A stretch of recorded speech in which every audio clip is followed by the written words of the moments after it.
I'm Bill Robinson in my home in Tucson, Arizona, October 22nd, 2019.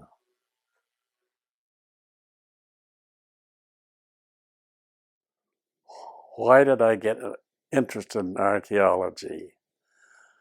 Oh, I think it was mainly that I was always interested in history. Uh, my mother had lived in Phoenix before the statehood,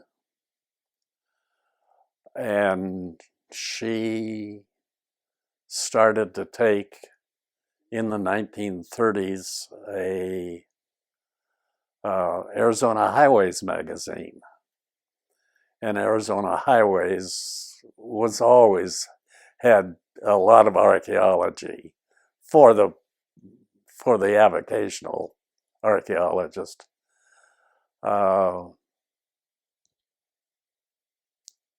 And I'd done well in college with geology and with history. Uh, uh, that's probably led to the development of my interest in archaeology. There was a one of our neighbors in the guest ranch in Bonita, Arizona, was was owned by a lady with bad arthritis who had spent times uh, during the war at another guest ranch near Bonita that had a big ruin on it, which was the Webb ruin. And so and that was later owned by a family by the name of Mills, and their son Andy was a friend of mine, and so I drove past past the Webb ruin almost for a whole year. I got into archaeology through Doug Schwartz, whom I went to elementary school with in northwestern Pennsylvania. Doug later family moved to Kentucky, and he got his Ph.D. at Yale about 1954. Anyway, my father, who was an attorney, helped Doug financially through a Yale program. And he showed up by accident at my father's office to thank him for his support. And I met him for the first time since the 1930s. And we had lunch together, and I learned that he had gotten his PhD in archaeology. And during lunch, I asked him, I had dropped out of college. I asked him where I would get an undergraduate degree in archaeology. And he said, the University of Arizona was the only place to go. And so I went back to college, got my BA, my MA, and my Ph.D. from the University of Arizona, where I worked on a smaller gas ranch in Bonita, Arizona. Then I returned and kind of drifted around for a year and a half before I met Doug.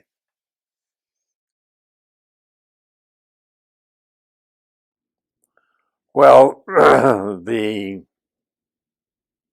Davis Ranch site report, which was authored by Rex Gerald, my contemporary, who I think died about 1992. I spent, in retirement, I spent the years working for, volunteering at the Center for Desert Archaeology, now renamed Archaeology Southwest, with Patrick Lyons from 2006 through 2012, editing the first draft of Gerald's report that had lain in the Ameren Foundation archives for all those years. And Patrick Lyons had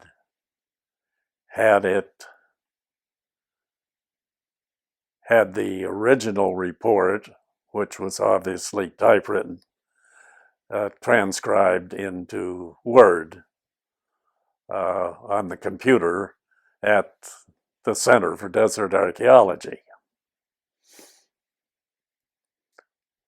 So it was that version that I started working on with, and then reanalyzing the Salado polychromes with Gloria Fenner,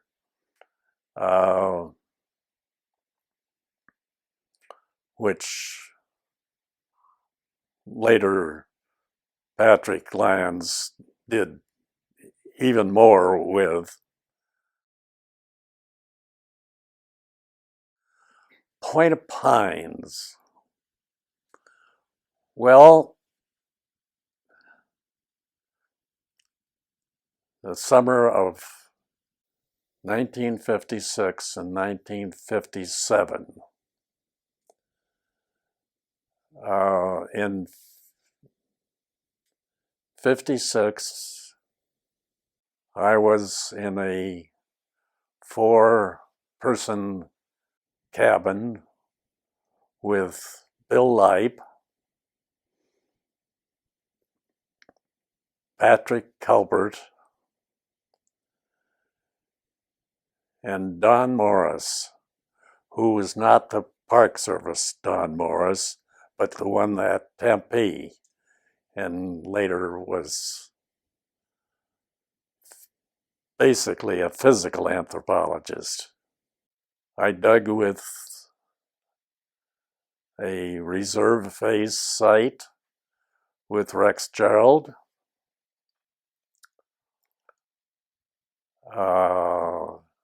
Then we went to a later site. I don't remember the number, but the name was Salt Shed Tank. And then finally I dug that summer with Haury at Arizona 10105, which I think was the Willow Creek site, or It was some site that had been reoccupied by the Apache that had built their wickiups under from the P3 structure. And the next year, Haury was gone. Ray and Molly Thompson were there. Lex and Jane Lindsay were there as assistant director. And basically, by that time, Haury had decided that I was interested in burials. So I dug the big site, Point of Pines ruin, up the kazoo looking for more burials. Found a few, but mostly I found earlier pit houses.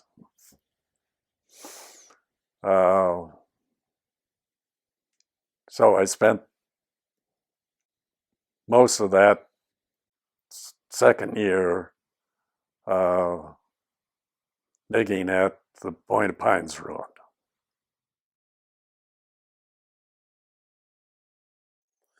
Emil Haury. And later, after Emil stepped down and went to Snaketown, that's Snaketown 2,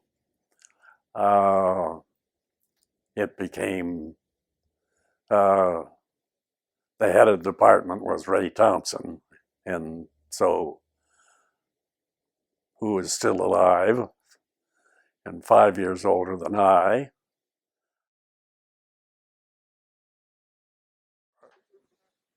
My mentors basically were three: Emil Haury, Watson Smith, and Julian Hayden.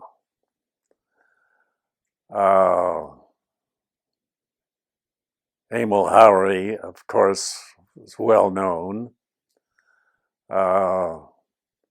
Julian was president of the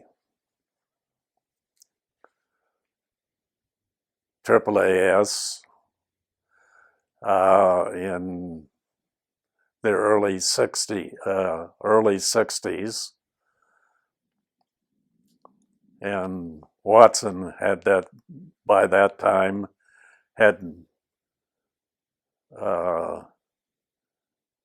established the Peabody Museum west of the Pecos in Tucson, Arizona. Watson worked for Paul Martin in southwestern Colorado at the Acoma sites. Then he worked at Guevavi for Joe Brew, and then later with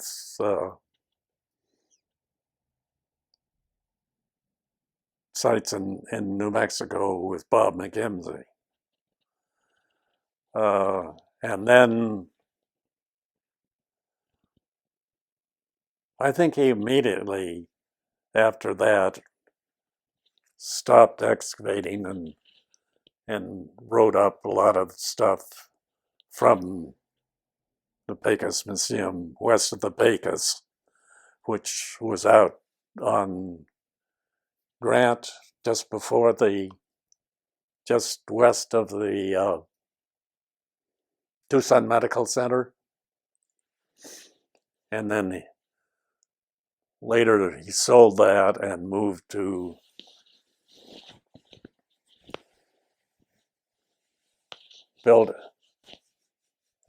bought an old house just behind close to the university,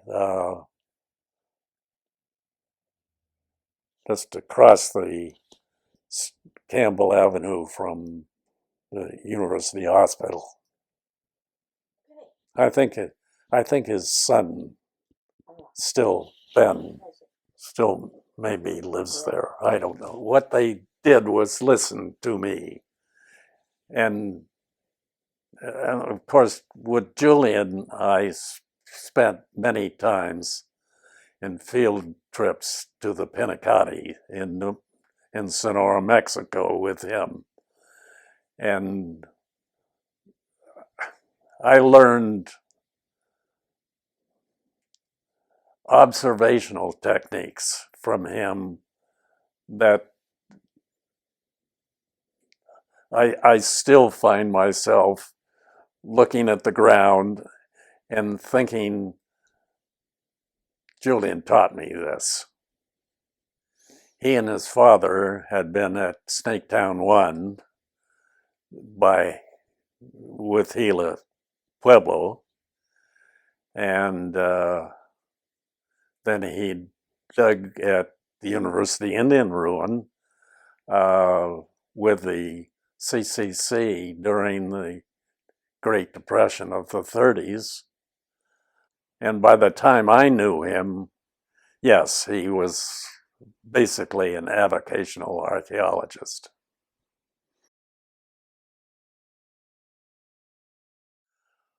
Well, I got my degree in '67 after I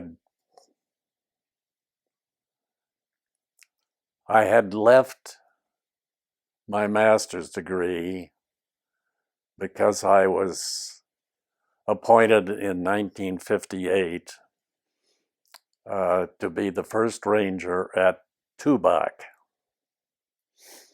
But unfortunately, the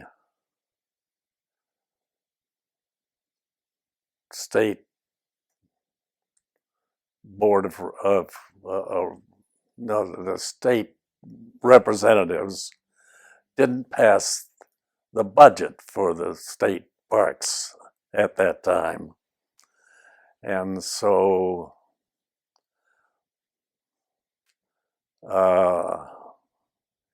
actually I was probably out of a job, and I went back east to work for the Carnegie Museum for about 4 years, and then later returned there the university for my Ph.D. in 1962.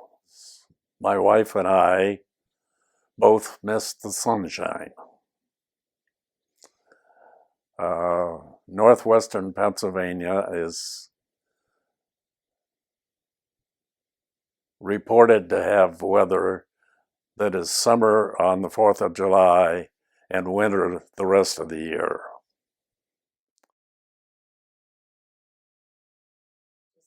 I wrote my Ph.D. on the cultural implications of tree rings. The year I came back in 1962, I spent most of that academic year going to classes and being a teaching assistant in the Department of Anthropology. And then in 1963,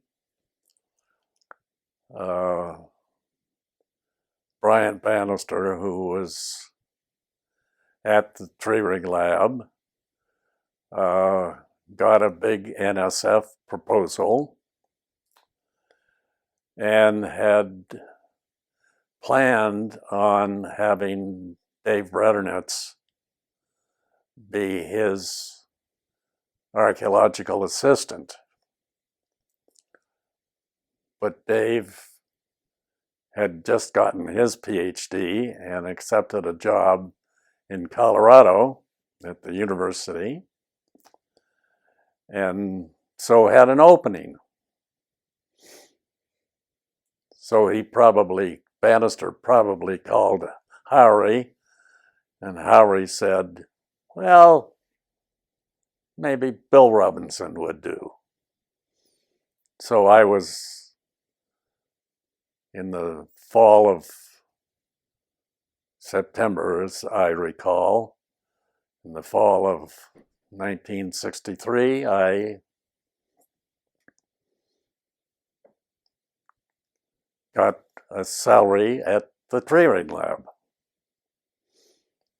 where I remained until 1993. I've been retired for 25 years.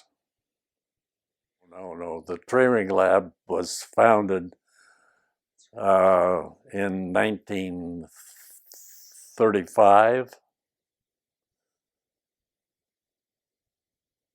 Well, I could be wrong about that date, but A.E. Douglas was, of course, the first founder, and he lived until I met him as a very old man, but I think he died in 1962. My job at the tree ring lab was basically as not a dendrochronologist, but as an archaeologist, and getting the background and writing up the archaeological background for the vast number of tree ring samples that were housed at the tree ring lab.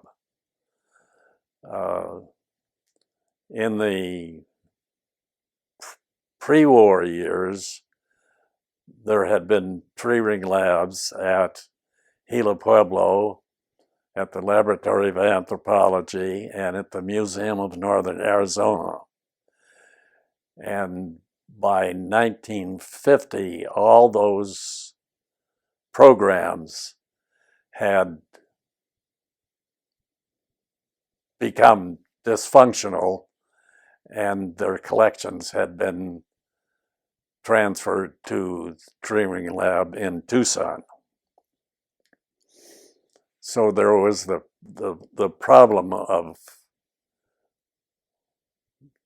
merging those collections together in one cohesive group by archaeological site. Was I the first archaeologist? No, that was Dave Bretternitz. And at the same time I was hired, of course, Jeff Dean, who was the dendrochronologist, was hired on the same project, the same National Science Foundation project. We were colleagues forever, and Jeff is 10 years younger than I, and still, I think, at the tree ring lab in some partial degree. I mean, obviously he's retired, but he still has an office at the tree ring lab. The NSF actually awarded the tree ring lab 3 consecutive grants.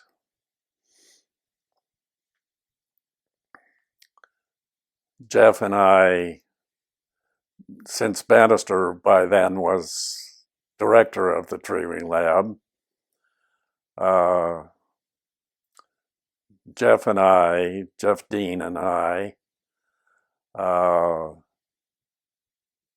essentially fulfilled the NSF grant. And that later produced a I can't remember what we called them, but a 16 volume section of the reanalysis and archaeological background of all the sites that the collection came from.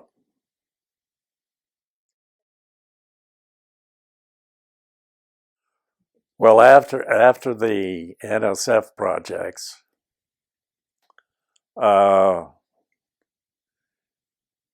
in about 1971 or 72, I was appointed assistant director of the Treering Lab. And that, although the NSF project was still under report of the 16 volumes, I was free to work elsewhere. And I worked with the Museum of Northern Arizona at Walpi on the Hopi Reservation during its, they had gotten money for restoration through some interest of President Nixon's. I don't remember how that came about. And I worked there for 3 months. Then I worked at Hubble Trading Post. And later on, when I became director of the Treering Lab, I worked at Acoma for quite a few years. The purpose was to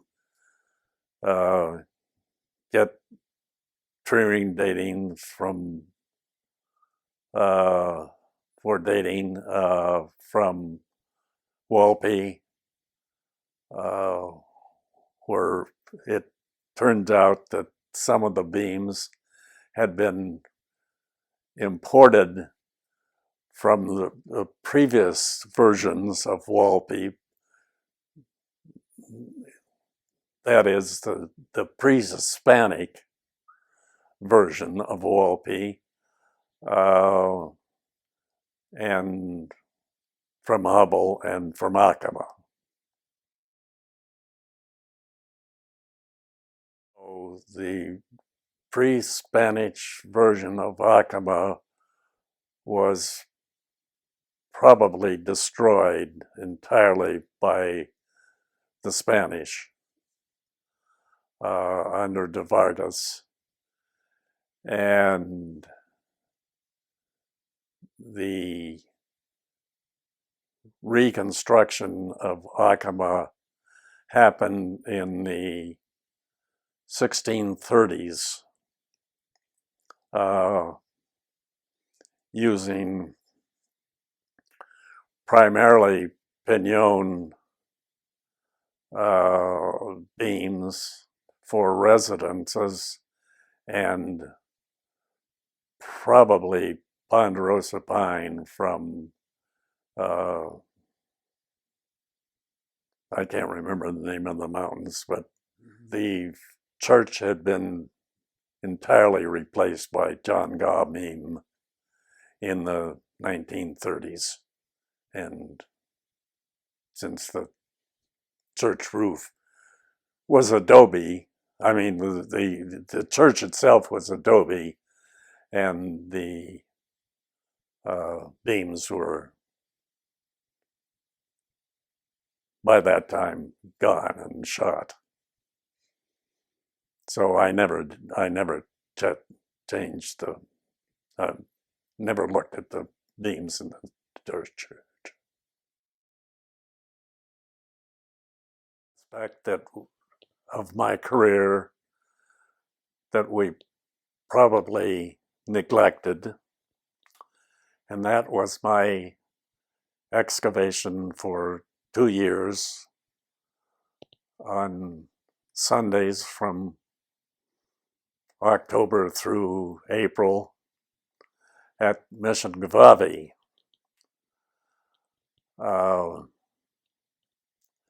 And I have a little background on that.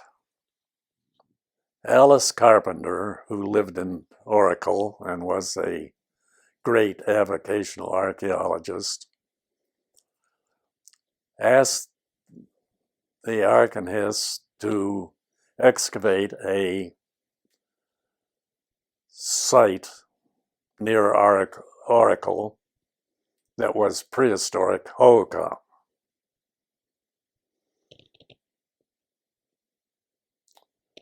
And Haury said, "No way."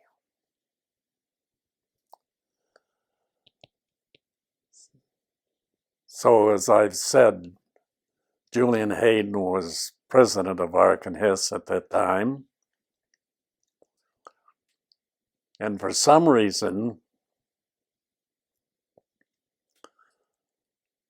Father Charlie Polzer, Bunny Fontana, and Cam Greenleaf and I all got together and figured out an alternative to Alice's Hohokam site.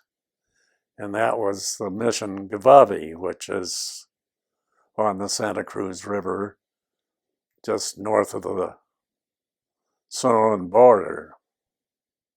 And Father Polzer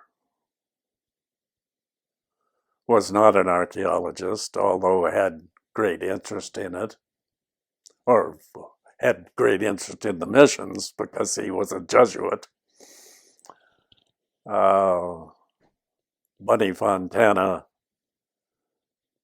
whom I had dug with in the 50s at San Xavier on the Papago Indian Reservation.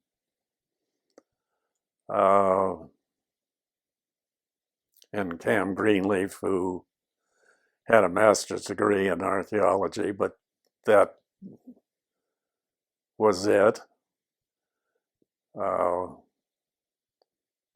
I became the supervisor of the excavations at Mission Guevavi, with Jim Ayers as my assistant. And we dug there for 2 years. I don't remember, early 60s. 63 through 65, perhaps. On Sundays from 10 in the morning till 4 in the afternoon from October through April. And I can remember very distinctively that the first excavation day, we had 75 avocational archaeologists and an occasional student of archaeology show up for the excavations. And the last day, at the end of April of whatever that was, 65, there was only Jim Ayers and me. The second year at Guevavi, the winter rains had been heavy, and the Guevavi was right on the Santa Cruz River, and the Santa Cruz River was flowing at that time of year. And we used to have lunch down there watching the great blue herons fly up and down the river and the vermilion flycatchers. It was a great time.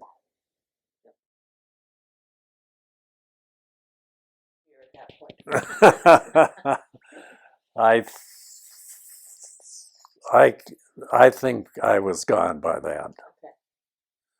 I think Buddy and I had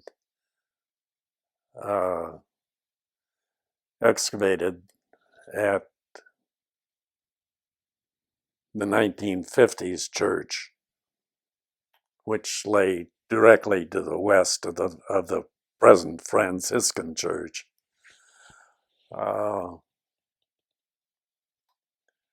And when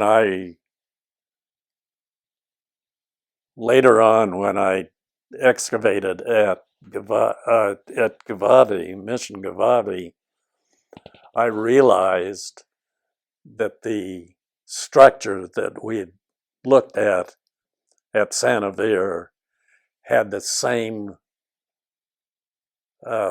adobe patterning as Guevavi.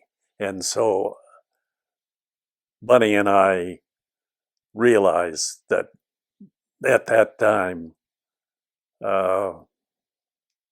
which was many years after the excavations, that we had a 1750s Jesuit church,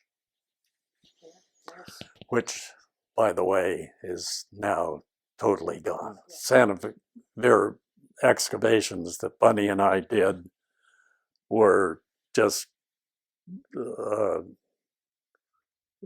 or 3 courses of adobe walls, and it was rectangular,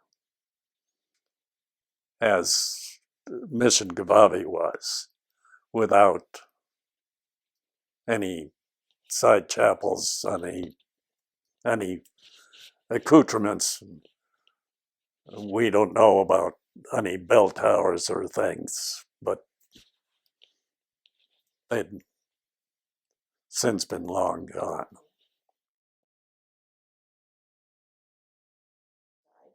Oh, it had a big swimming pool, and we used to have spring parties there. For when I was an undergraduate, I was also a president of the anthropology club, and we used to have a fall and spring party somewhere, and a Christmas party. I can remember one time we had a Christmas party at Bill Kelly's house, which was up in the near foothills up Campbell Avenue.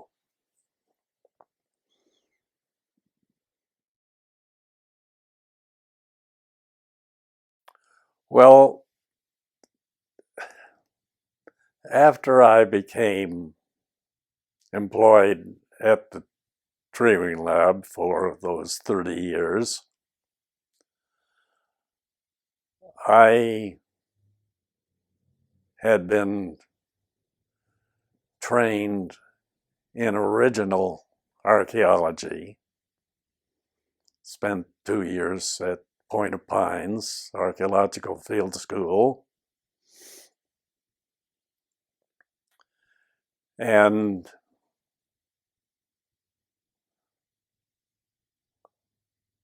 one of my milestones was probably ignoring the new archaeology.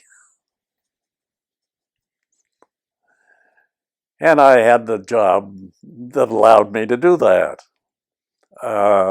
Yes, I certainly like the present archaeology,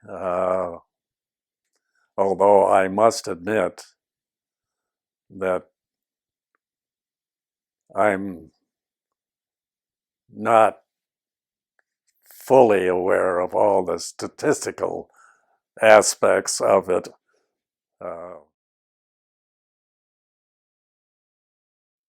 Well, the current archaeology, although